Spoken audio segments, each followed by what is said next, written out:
Okay, class. This is the third attempt at trying to record day two of the Unit 10 and 11 Civil Rights Unit. Let's see if I can keep things together for this one. It's a little disorienting for me because I'm actually trying to record these the day before. So if you remember, there's a lot of wind on Monday, and boy, are my windows rattling behind me today. But this should be for Tuesday. So let's talk a little bit about our objectives and a little bit about a little review from what we did yesterday.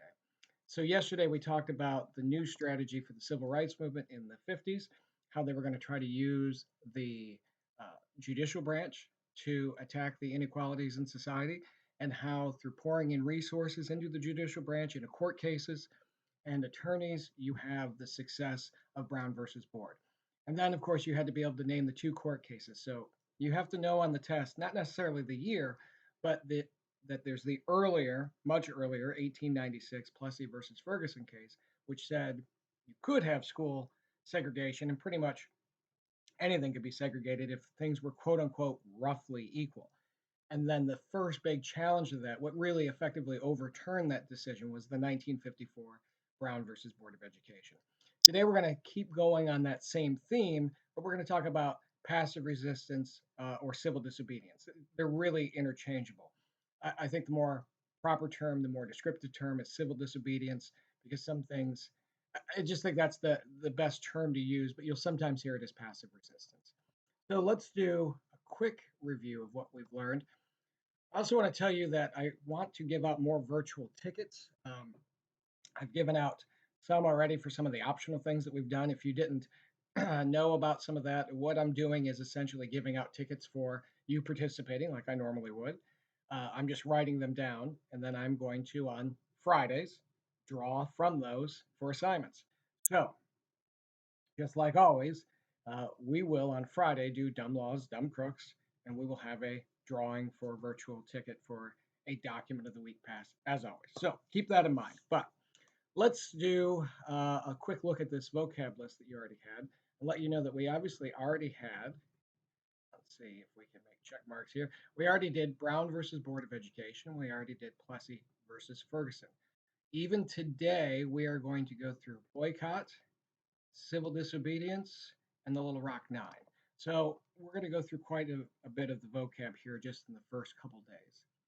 So looking at what we've covered already, you remember that we had the NAACP and other groups, but that would be largely the group funding this particular effort, challenging segregation laws, Jim Crow laws, basically, and the Brown versus Board of Education through the leadership of Thurgood Marshall overturns Plessy versus Ferguson.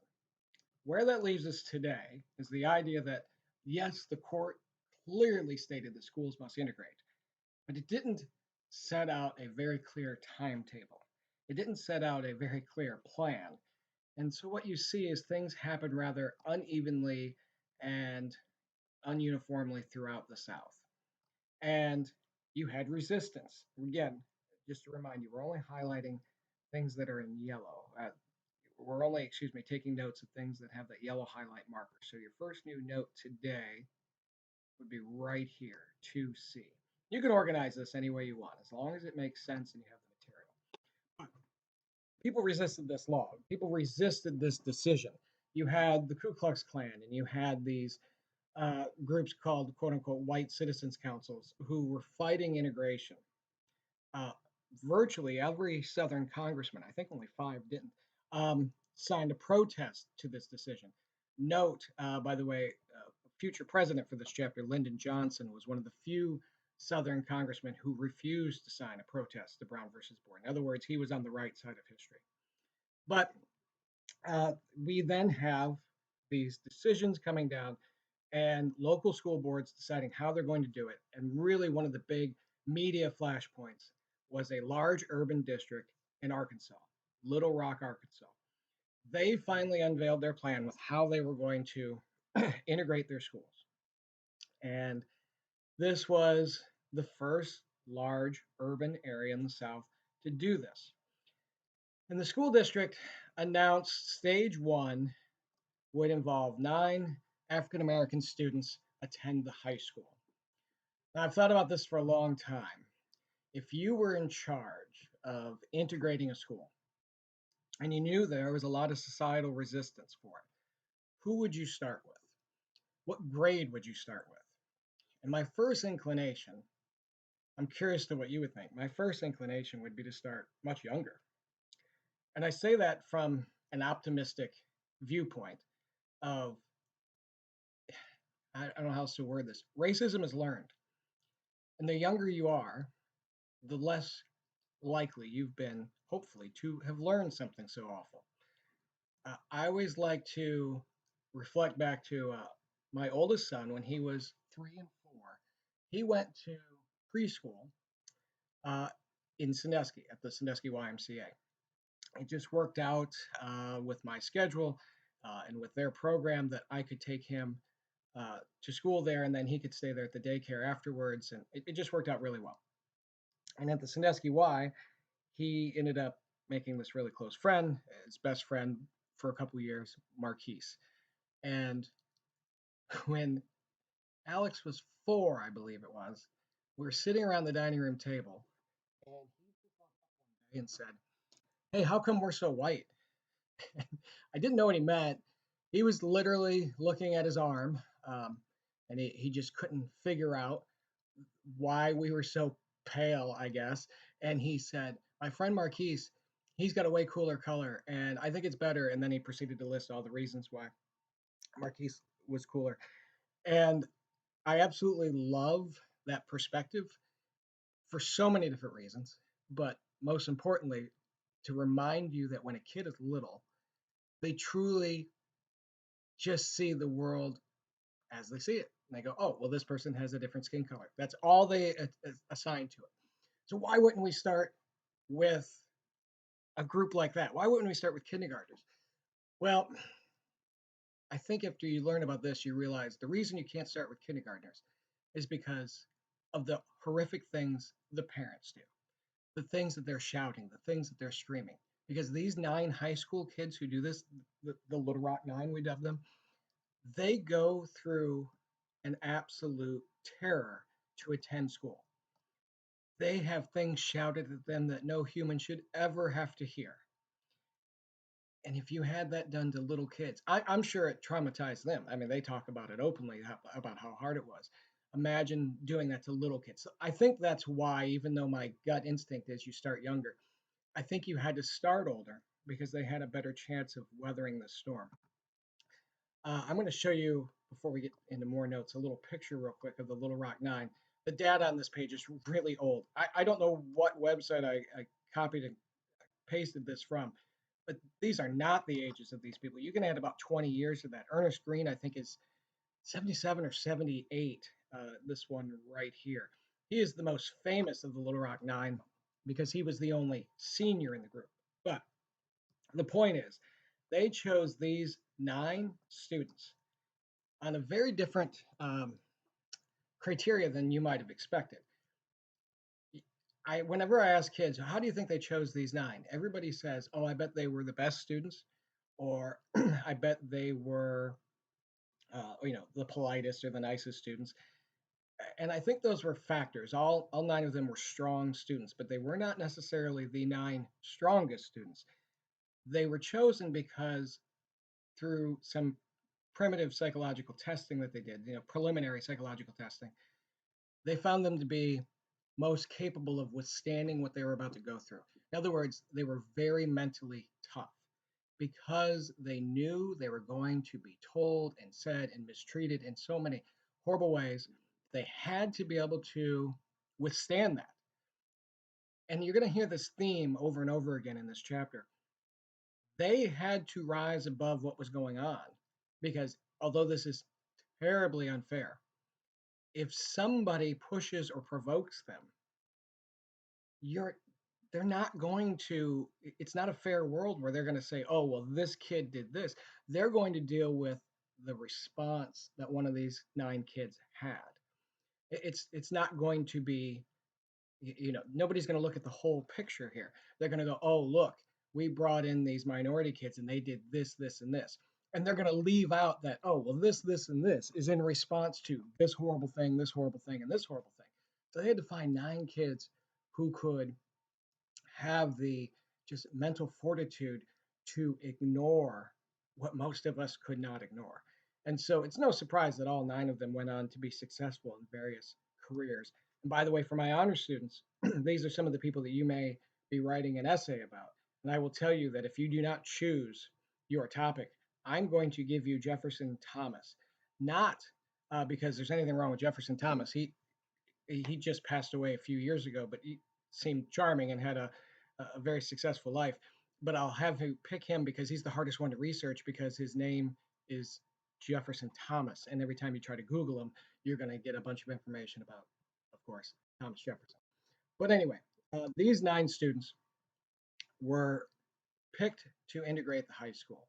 And on the first day, they were going to try to all drive together. And somehow, I believe it's Elizabeth Eckford, did not get the memo. Remember, we're not, this is a different era. We don't have the ability to Snapchat or anything like that, or, just text them. So she does not get the message somehow, some way. And she ends up showing up to school alone. And you can see in this picture, unfortunately, this mob of people who were there to harass all of them, but in particular, it just had them this one, for lack of a better term, victim that they were going to focus on.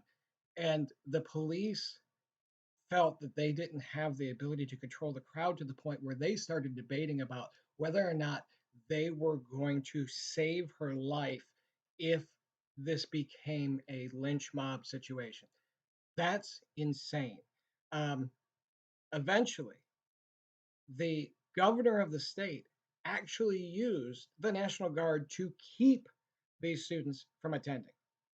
Wrap your head around that. That they're using, the governor is so racist, Orville Faubulous, I believe was his name, that they were using the National Guard to keep the state guard, to keep these kids from going into school. And eventually, Eisenhower had to step in and enforce the national law and had to nationalize the Arkansas National Guard to protect the nine. So the very National Guard that was stopping kids from going to school eventually had to be used to protect the kids in school. That Eisenhower didn't think was enough, so he also sent in the 101st Airborne. The 101st Airborne is a military unit where we send, in World War II, for example, they got sent behind enemy lines to reinforce during the Battle of the Bulge. I mean, this is how dangerous Eisenhower must have thought that situation was. And those soldiers stayed with those students all year, including in classrooms with M1 carbines over their shoulders. That's insane that's how far we had to go to let nine kids go to school, nine honor students go to school. um, One of them was suspended, and I believe she tells the story, and it might have been Eckford, but I'm not sure.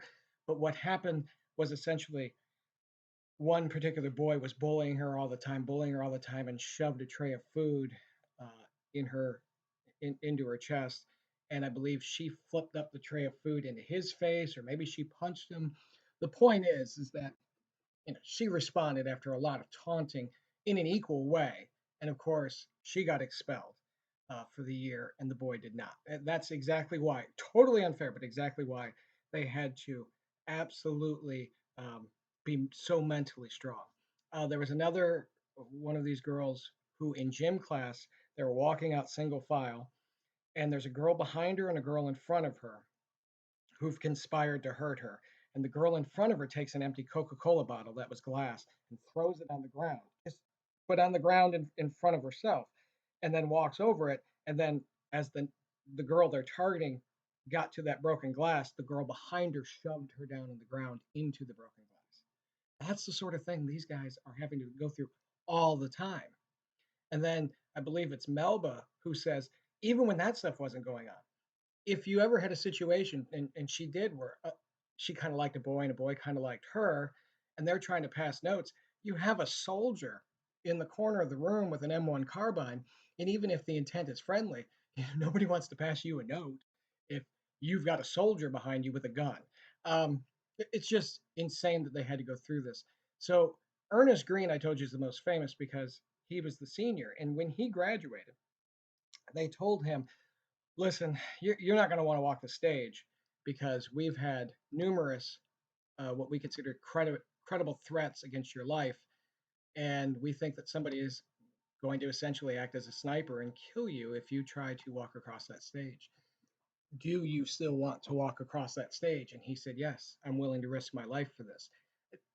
That is so brave, but you shouldn't have to have that sort of bravery to walk across the stage. The next year, the school district was so racist, they decided in order to not violate Brown versus Board by doing the same thing for all students, they just closed. They just closed the next year. No public school existed that year. So rich kids who could went to private schools, and poor kids, black or white, just missed a year of school. The next year, the public schools opened and were fully integrated. It shouldn't take that much effort, that much fight to follow a Supreme Court order that was long overdue. So that's just another big milestone. We're going to go back in time a little bit, same era though, this actually happens between the Little Rock Nine, which is 57, and the Brown versus Board decision, which is 54. The Montgomery bus boycott, which is mostly in 55. This one you pretty much know. But this is where you have Rosa Parks being arrested for refusing to give up her seat on a Montgomery, Alabama bus. There's a lot of, I'm not going to call it misinformation, but in some bus lines, people had to sit in certain places, and African Americans, and oftentimes in some communities, had to sit in the back of the bus. In Montgomery, though, the specific law was much more about if the bus was full, a white person had the right to demand the seat of an African American passenger. That's specifically what's going on in this case. So Rosa Parks is in a seat, and a white man boards the bus and sees that all the seats are full and wants the seat that she has. Now, if you've ever seen the publicity picture from this, which actually we might have right here, this was taken way after the actual event.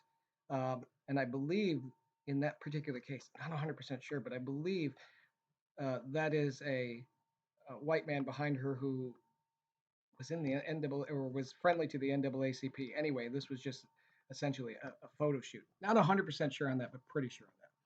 Regardless, she refuses to give up her seat.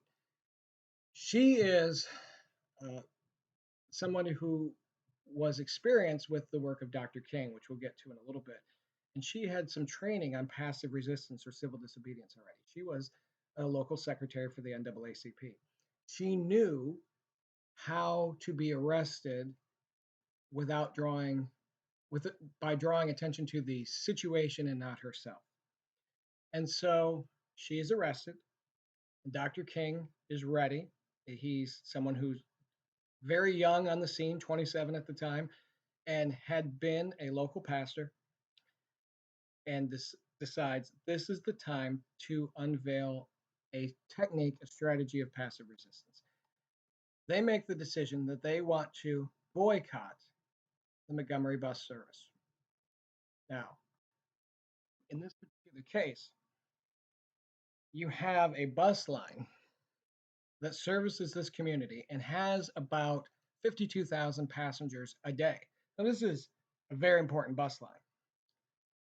When you boycott a service, you are basically saying, I don't want to give my money to this organization, to this group, to this whatever, because I feel that they stand for things that are immoral, or at least against my beliefs.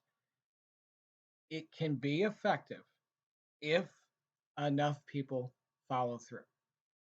Uh, you and I know that a company doesn't care if they lose a few $1,000s, not a big company. But if you get enough people involved that you start to lose hundreds of thousands or maybe even millions of dollars, they suddenly care. That's how a boycott can be effective. In this particular case, 40,000 of the 52,000 passengers that rode the bus were African American.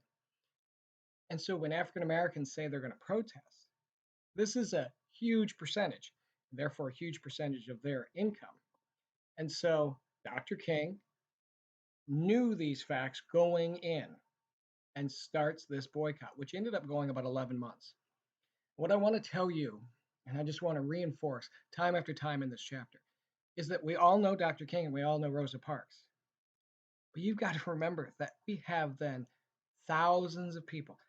By the way, you have some white people protesting too and saying they won't use the bus until people have equal service. So you have at least 40 to 45,000 people not using this bus service and protesting here. And that puts tremendous economic pressure on that company. Now, for 11 months again, you have these everyday heroes. That's what I wanted to emphasize. These other people, other than Dr. King or Rosa Parks, not to take anything away from them, but these tens of thousands of people who every day then either walk to work or carpool or at a much greater expense take taxis to get to where they're going. It was not uncommon for people to have to then walk 5 or 6 miles to work and then 5 or 6 miles back. Now, on a nice day, that's annoying and really taxing. On a day where it's really cold or raining, that's an incredible sacrifice being made by just everyday people.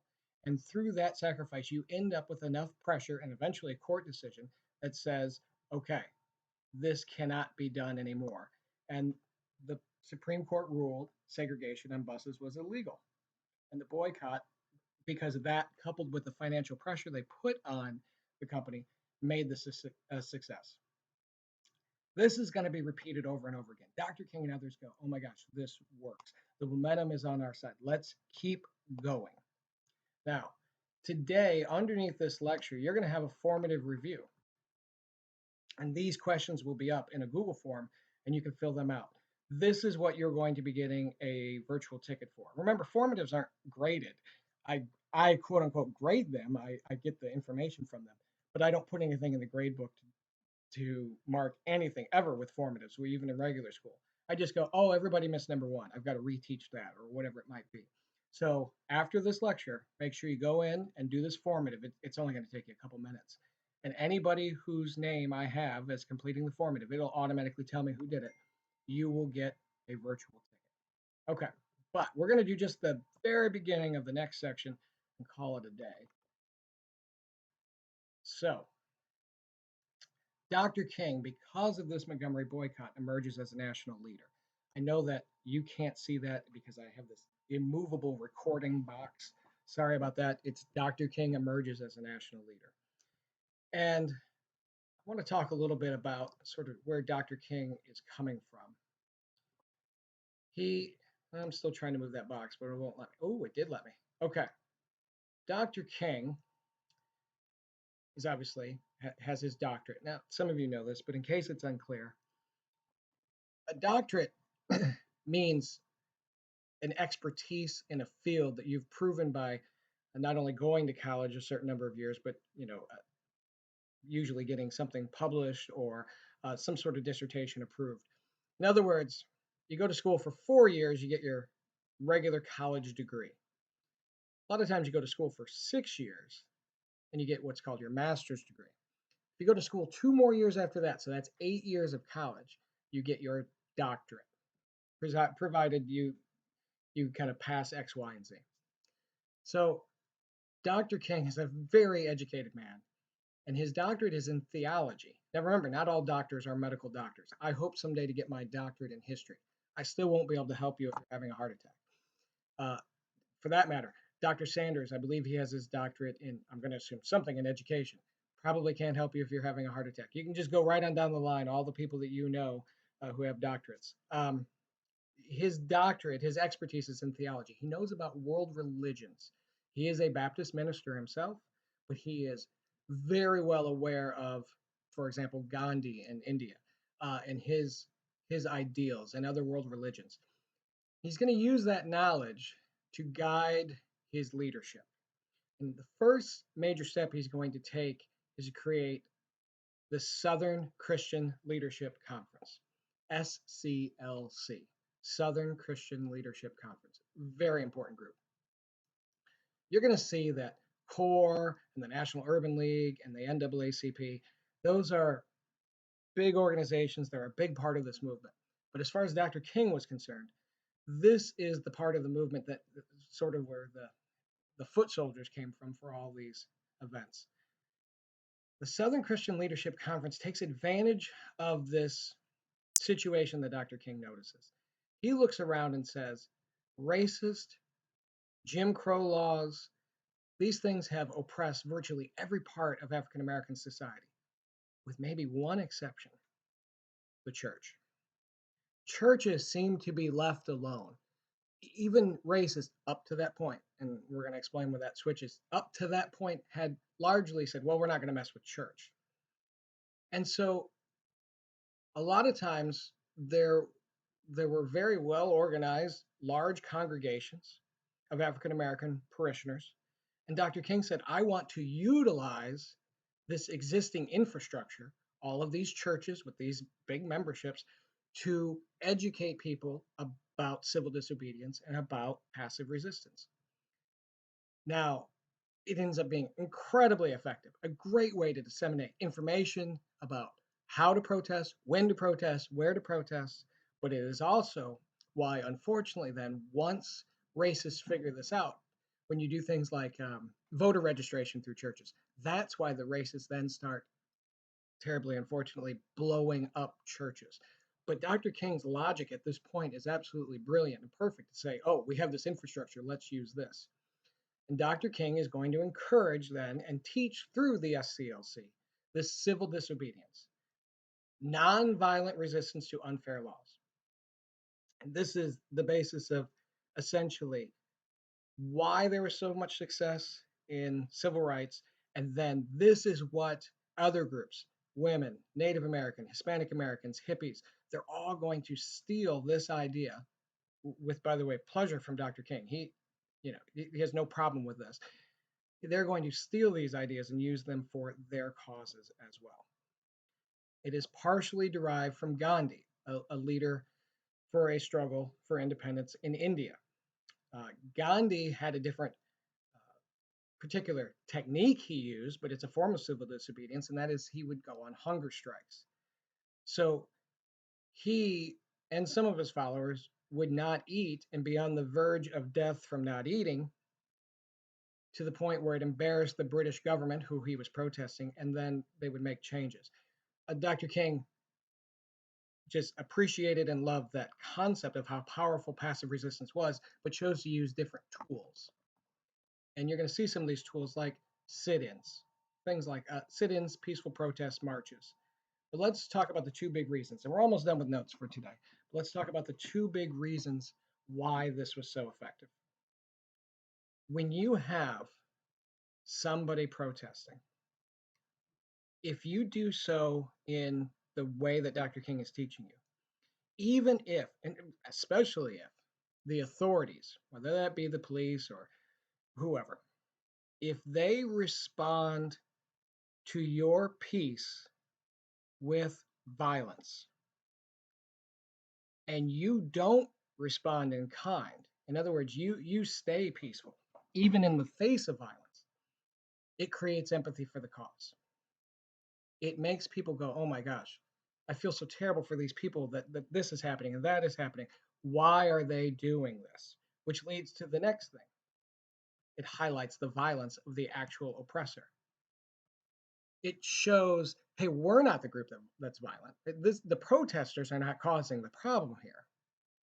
This group over here, the authorities, however, whatever form they take place, they are the problem. Let me show you a few pictures and examples, and I will come back to that, and that's pretty much all we're going to have for notes. But let me show you some pictures. Again, very important, going to be on every version of the test. Create empathy for the cause, highlight the violence of the oppressor. Let's look at this young man here. He's been trained by Dr. King in a group that we'll talk later called SNCC, Student Nonviolent Coordinating Committee. This police officer is taunting him with a billy club. If this young man, let's say this police officer hits this young man, if this young man very naturally then fights back, it's not fair. But what the headline is going to be is that Black youth assaults police officer. If there's 50 pictures taken of the event, And the first 46 pictures show this authority figure taunting this figure. The photographer, if not friendly to civil rights, can just show the last couple pictures, which will frame him to be the bad guy. Civil disobedience says, don't ever give him the chance. Don't let it be possible for them to frame you as the bad guy. Don't fight back. Now, this sounds insane because, listen, I'm no advocate for physical violence, but it's natural for people to want to fight back when these sorts of things are happening to you. But just think about how much more strength it takes to not. If you understand the end game, the end goal of this, then you have that strength to do that. These are people being hit with fire hoses in Birmingham. If you think that being hit with a fire hose, with water from a fire hose, doesn't sound like a big deal, I will let you know that it can easily knock down a 200-pound man and knock them back 10 or 15 feet. We're talking about, we're not talking about the garden hose that you have. We're talking about a fire hose, a high pressure fire hose. There's a reason it takes 4 men here to hold that fire hose. There's a lot of pressure behind it. In Berlin Heights, where I grew up in the old days, they used to have this fire hose wrestling competition where they turn on a fire hose. People have to jump on top of it and try firemen would have to get control of it. It's insane how much power that is, and that's what you're using to push back protesters. You have a man who, it's hard to see here, but his pants are being ripped away at the pant leg by this dog that has been basically sicked on him by the authorities. I think this picture here is, when I say a great example, I mean great as in it highlights the point, not as in it's in any way, shape, or form good. You have a man here who is got his arms up in sort of this, prone position, like, hey, I'm not here to cause any trouble. And what you see here is the anger and the hate in this man's face. This man is, you're highlighting the violence of the oppressor here because this is the person who's got the problem. And again, this lower right picture, you've got dogs here attacking a man at his abdomen. But you've got right here Dr. King, who's teaching this to everybody, who's got his arm twisted up behind him violently hard against this police officer desk. And you just, when people start to see this, when the national media starts to report this, it does exactly what it's supposed to do. It creates empathy for the cause and highlights the violence of the oppressor. And what you're going to see is there's going to be a lot of different techniques that emerge out of this. There's a lot of different ways. Like we said, Gandhi did it through hunger strikes. Americans in the civil rights movement tended to use more sit ins, peaceful protests in general, sometimes strikes, boycotts, and marches. And again, what does this do? It creates empathy for the cause and highlights the violence of the oppressor. So tomorrow we're going to talk about one of the first examples of this, of a technique uh, being spread throughout the South and it having immediate consequences.